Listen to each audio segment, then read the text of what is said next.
Assalamualaikum warahmatullahi wabarakatuh. Halo, halo, hai.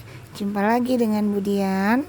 Sekarang kita masuk ke tafsir Quran surat Al-Quraisy. Quran surat Al-Quraisy terdiri dari 4 ayat.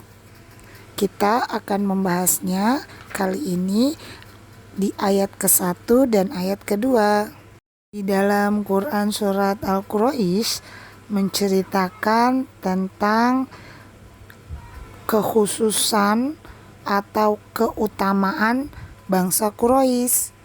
Keutamaan bangsa Quraisy adalah karena bangsa Quraisy ditunjuk oleh Allah Subhanahu wa taala sebagai penjaga rumah Allah atau Ka'bah, dan mereka dipercaya untuk memimpin manusia setelah masa kepemimpinan Bani Israel berakhir selama hampir 2000 tahun. Berikut Budian akan berikan silsilah keturunan Nabi Ibrahim.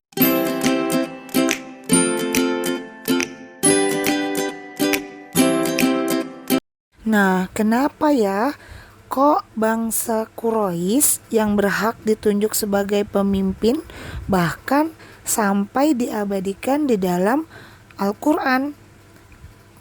Kita akan bahas di ayat pertamanya. Budian bacakan Quran surat Al-Quraisy ayat pertama. A'udzu billahi minasyaitonir rajim. Bismillahirrahmanirrahim. Li'ilafi Quraisy. Kemudian artikan kata perkatanya. Li, karena. Ilafi, kebiasaan. Quraisy, orang-orang Quraisy. Diulang sekali lagi ya. Li, karena. Ilafi, kebiasaan. Quraisy, orang-orang Quraisy.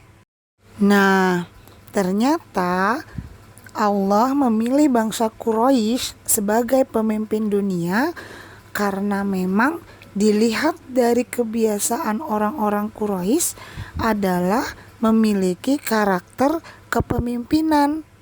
Coba kalau antum memiliki sifat senang membantu orang tua di rumah, tanpa disuruh antum menyapu, tanpa disuruh antum belajar, atau tanpa disuruh antum membantu pekerjaan orang tua yang lain. Bagaimana kira-kira perasaan orang tua antum? Senang bukan? Atau bahkan sayang kepada antum? Begitu juga Allah terhadap bangsa Quraisy, karena sifatnya atau kebiasaan-kebiasaan yang dimiliki oleh orang-orang Quraisy, yaitu karakter kepemimpinannya, maka Allah jadikan bangsa Quraisy sebagai pemimpin dunia. Nah, sekarang kita masuk ke ayat keduanya ya, untuk lebih memperjelas seperti apakah sifat-sifat atau kebiasaan kepemimpinan mereka. Budian akan bacakan ayat keduanya. Ilafihim rihlatasyita'i wassoif. Mari kita artikan kata perkatanya. Ilafihim, kebiasaan mereka. Rihlata, perjalanan. Syita'i, musim dingin. Wa, dan. As-soif, musim panas. Mari kita artikan kata perkatanya. Ilafihim, kebiasaan mereka. Rihlata, perjalanan. Syita'i, musim dingin. Wa, dan. As-soif, musim panas. Bu Dian ulang sekali lagi. Ilafihim, kebiasaan mereka. Rihlata, perjalanan. Syita'i, musim dingin. As-soif, musim panas. Jadi bangsa Quraisy adalah kaum yang pemberani, kreatif, cerdas, juga dinamis, mudah bergerak ke sana kemari dalam menghadapi segala tantangan kehidupan. Mereka tidak mengeluh, melainkan berpikir mencari bagaimana solusi dari masalah yang dihadapi. Saat musim dingin tiba, tatkala cuaca di Mekah membuat badan menggigil, orang-orang Quraisy tidak bermalas-malasan atau bahkan sampai berdiam diri di rumah, berbalut selimut, kemudian ditemani minuman yang hangat. Tetapi yang mereka kerjakan adalah tetap bekerja keras.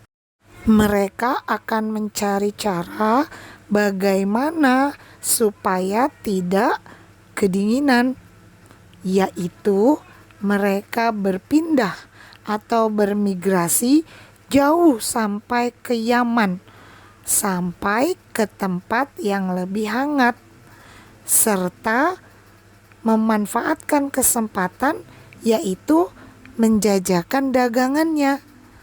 Barang-barang di Mekah itu bagus-bagus loh. Ada Gucci, ada Permadani, dan yang lain-lain. Dan tatkala musim panas tiba, begitu matahari yang terik menyengat membuat manusia enggan keluar rumah, orang-orang Quraisy malah pergi ke Syam, ke tempat yang lebih sejuk untuk mengais rezeki yang Allah berikan melalui jalan perniagaan atau perdagangan.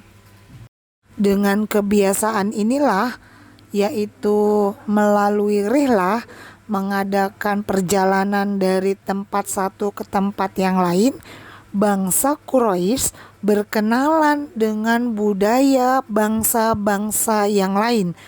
Mereka belajar melakukan penetrasi bisnis ke luar negeri. Apa itu penetrasi bisnis? Penetrasi adalah mencari peluang. Jadi kalau penetrasi bisnis berarti melakukan atau mencari peluang bisnis, menjalin hubungan dengan bangsa-bangsa yang lain, dan mengembangkan ikatan-ikatan atau jaringan dengan bangsa-bangsa yang lain.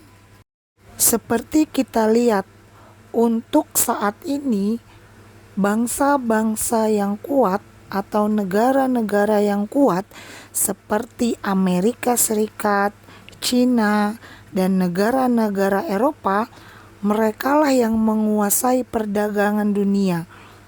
Para pemimpinnya memiliki kemampuan untuk bernegosiasi atau menyusun strategi untuk mempengaruhi orang lain. Hal inilah yang dimiliki oleh bangsa Quraisy. Mereka mampu bernegosiasi dan mampu menguasai pasar pada zaman dahulu. Dan itulah yang dinamakan jiwa kepemimpinan. Nah, bagaimana? Menarik bukan kebiasaan-kebiasaan bangsa Quraisy yang harusnya kita contoh menjadi penyemangat kita dalam melakukan sesuatu. Terlebih lagi dalam hal belajar, bersedekah, membantu orang tua, dan yang lain-lain yang kegiatan itu disukai dan diridhoi oleh Allah Subhanahu wa Ta'ala. Mudah-mudahan ayat ke-1 dan ayat kedua Quran surat Al-Quraisy ini menjadi pedoman antum agar antum terinspirasi oleh orang-orang Quraisy yang positif. Sampai sini dulu bahasan tafsir Quran surat Al-Quraisy ayat ke-1 dan kedua. Kita sambung di ayat-ayat berikutnya. Wassalamualaikum warahmatullahi wabarakatuh.